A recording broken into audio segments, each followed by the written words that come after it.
stop it, please. Stop it, please. The call begins in darkness. Not the darkness of night. The darkness of not knowing. The darkness of hearing terror in someone's voice and realizing that whatever is happening, nobody on the other end of the line can see it. Tonight, we follow the evidence. Every step, every witness, every unanswered question, and every terrifying possibility. Because before Long Island became known for the Gilgo Beach murders, there was Shannan Gilbert, and the mystery began with a scream. The night had started like many others. Shannan Gilbert worked as an escort. That fact has often overshadowed the person she was. A daughter, a sister, a woman trying to build a life.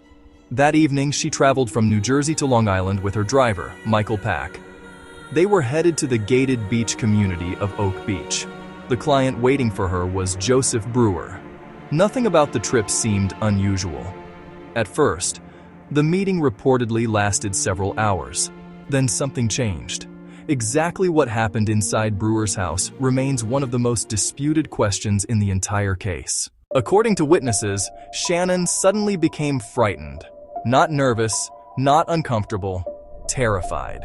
The fear appeared so intense that she called 911. What happened next would become one of the strangest emergency calls ever recorded. Oh, stop it, please. Stop it, please. Please stop it. Please stop it. No. In the 23-minute 911 phone call released by police from 2010, we hear Shannan Gilbert go from scared for her life to confused. Why are you calling me by my name? What's the matter? Are you okay? What are you going to do? What are you going to do to me? Let's go back to Manhattan. Police say that's the voice of Michael Pack, Gilbert's bodyguard. Police say Pack drove Gilbert to the home of Joseph Brewer in Ocean Beach. Brewer had hired Gilbert, who was a sex worker. Can you shut the door? No, time to go. Please. Something's going to happen to me. There's nobody outside. You're okay, right? After that, Gilbert runs out of the house. She starts knocking on people's doors. Those people call 911 too. 43 the Bayou. Some woman is knocking at my door. She says she's in danger. The last thing we hear on the call is Gilbert running again. But panic alone does not explain why someone disappears forever. And that is where the questions begin. Outside, Oak Beach was silent. The community sat isolated near marshland and waterways. Large homes, sparse population, limited lighting, few witnesses. The kind of place where darkness feels heavier, where every shadow seems alive. As Shannan ran from Brewer's residence, she began knocking on doors. One of those doors belonged to Gus Coletti. Coletti later described hearing pounding on his door. When he answered, he found a frightened young woman begging for help. Imagine the scene. It is nearly 5 o'clock in the morning. The sky is black. The streets are empty. A terrified stranger appears at your doorstep. She says people are trying to kill her.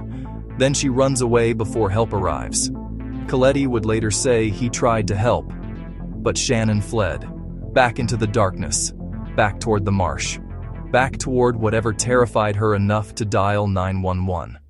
Police would later suggest that she was suffering from paranoia, perhaps influenced by mental health issues, perhaps affected by exhaustion, perhaps disoriented. But critics of that theory point to something difficult to dismiss. Fear. Real fear. Raw fear. The kind that can be heard in her voice. And while fear can be irrational, it can also be a warning. As minutes passed, Shannan continued moving through Oak Beach. Witnesses saw her, heard her, watched her run. Then she disappeared. Not for hours, not for days, for more than a year. The search began almost immediately. Investigators combed areas around Oak Beach. But finding someone in dense marshland is like searching for a ghost. The terrain is unforgiving. Mud, reeds, water channels, vegetation. Every step can swallow evidence. Every tide can erase traces. Months passed. No answers, no body, no explanation. Then something happened that would transform the case forever. While searching for Shannan Gilbert, investigators discovered human remains. Then more remains. Then more. The discoveries shocked the nation. Along Gilgo Beach, authorities uncovered multiple homicide victims. women whose bodies had been discarded along the coastline. The area became synonymous with serial murder. And suddenly, Shannon's disappearance looked different. Could she have encountered the same killer? Had her desperate 911 call been a warning? Was she running for her life from someone who would later become connected to one of America's most notorious murder investigations? The possibility electrified public attention. Yet police remained cautious. They argued that Shannon's death appeared unrelated to the murders. Eventually, her remains were discovered in a marsh near Oak Beach in December 2011. The location was startling. Not miles away, not hidden in some distant forest, relatively close to where she had last been seen. The discovery should have provided answers. Instead, it created even more questions. The remains were badly decomposed. Exposure to weather and environmental conditions had taken a severe toll. Determining exactly how she died became extraordinarily difficult. Authorities ultimately concluded that her death was likely accidental. According to investigators, Shannon entered the marsh while frightened and disoriented. She became trapped by difficult terrain. Exposure to the elements caused her death.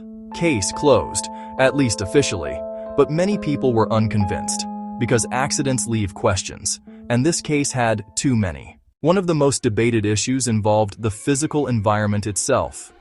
Could someone really die in that marsh? The answer is yes. Experts who study wilderness fatalities point out that marshes can be deadly. People become exhausted, disoriented, hypothermic. Even in temperatures many consider survivable. Panic compounds the danger. Fear clouds judgment. Individuals move deeper into hazardous terrain. Rescuers have documented countless examples of people making fatal decisions while lost. From that perspective, the police theory is entirely plausible. Yet plausibility is not proof, and critics point to several troubling details. The first is duration. Shannon remained on the phone for approximately 23 minutes. During that period, she consistently expressed fear, not confusion about being lost. Fear of someone, fear of a threat, fear of harm. Some listeners believe those statements indicate she was reacting to a real danger. Others argue they reflect paranoia. The debate continues today. Then there are witness accounts. Witness recollections varied. As often happens in chaotic situations, not every detail aligned perfectly. Different people remembered different things. Different timelines emerged. Small inconsistencies fueled larger suspicions. What exactly happened during those final moments? No one can say with certainty, and uncertainty creates space for theories. Many theories. Some reasonable, some extraordinary. Another major controversy involved the autopsy. Because of decomposition, determining cause of death proved difficult.